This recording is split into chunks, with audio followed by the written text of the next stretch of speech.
Okay, we're wrapping up week 5 with part 4.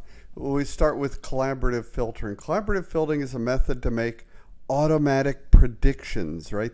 We're filtering out data to make predictions. It's kind of like machine learning.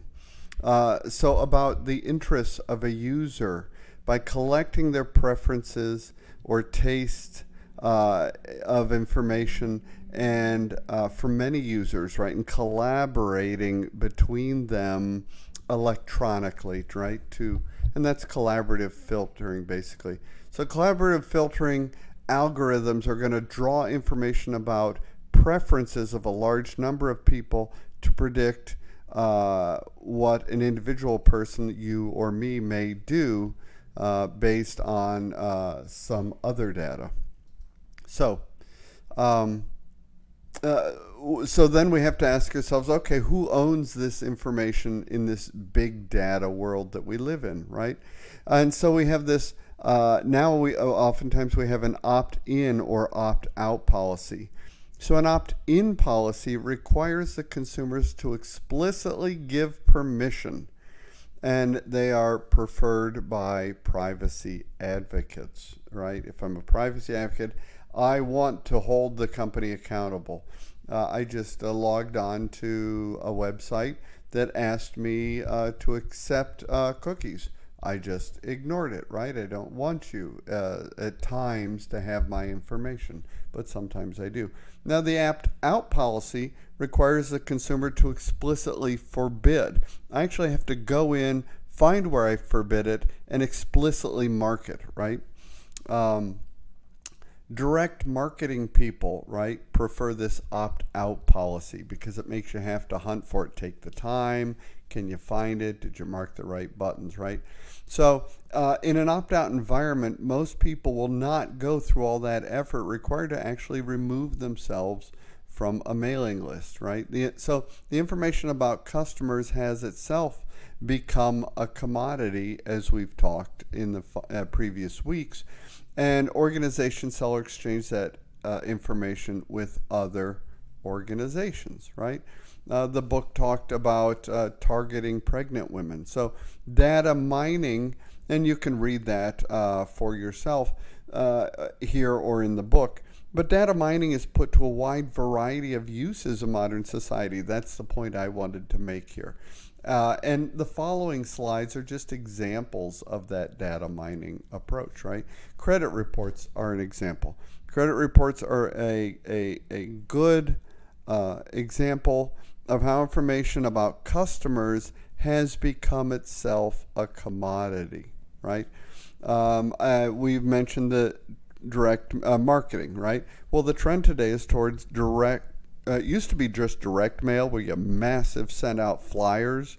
Now it's towards targeted direct mail where we customize a mailing list and which becomes available based on people called data brokers. So companies combine the information they've gathered online with some offline information. For example, a store clerk may ask you for your zip code at checkout, right? You'll combine the zip code with the fact, once I have that, I have a 90% accuracy rate of identifying you as soon as I tie that to one other piece of information, like your purchase. So, two of the most prominent data brokers in the world are Experian and Axiom, right? And they provide specialized lists to direct marketers.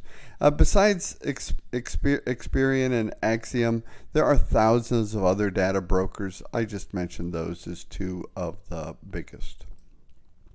Now, micro-targeting is also going on. This is a campaign that combines data about voter registration, voter frequency, and contributions with other consumer data, right? And the campaign can then use direct mailing, email, text messages to enhance their support. Micro-targeting.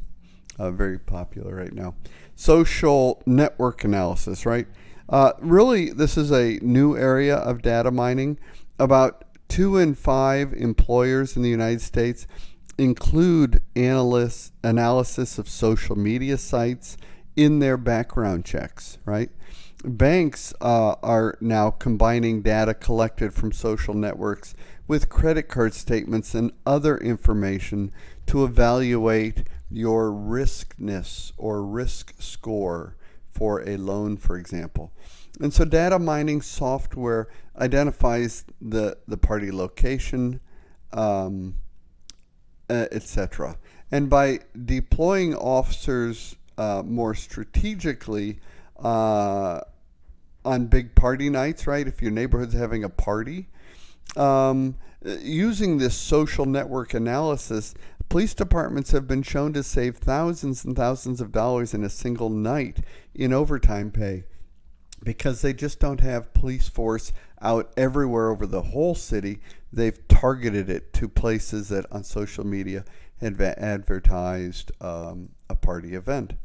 So what you do is you kind of strip away personally identifiable information, or PII, to preserve your anonymity, right? But there are cases where data sets are truly anonymized.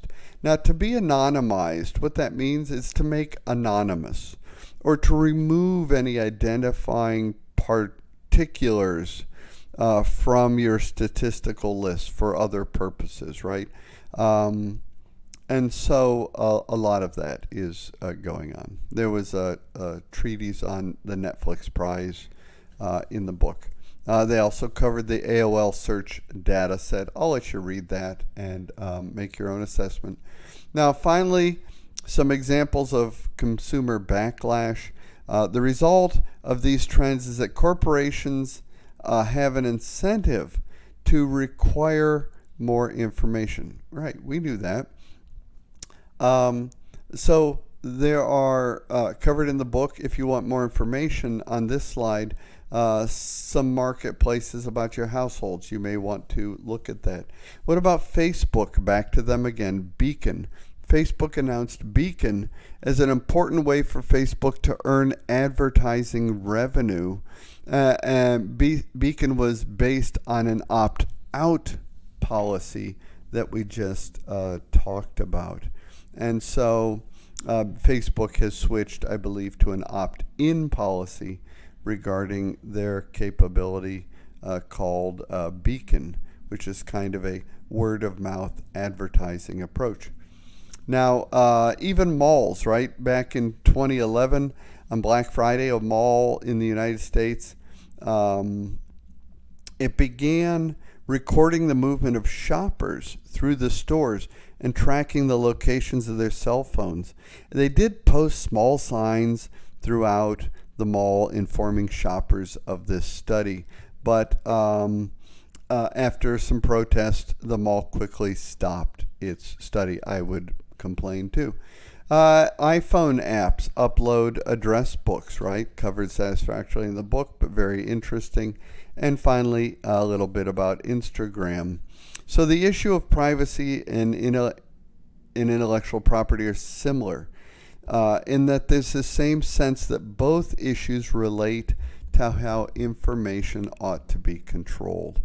And modern information technology makes it easier to collect and transmit this information. And the individual seeks to restrict, oftentimes, the access to their personal information. Where's that balance? Where's that middle point? So companies also, they seek to gain the information, right? What about the common good? Well, the common good dictates that some information should be widely known, and society has to decide what information ought to be private, right? Like we mentioned, the 911 address. And so companies are using data mining to direct advertising to the most promising customers. Is that the right approach? You decide.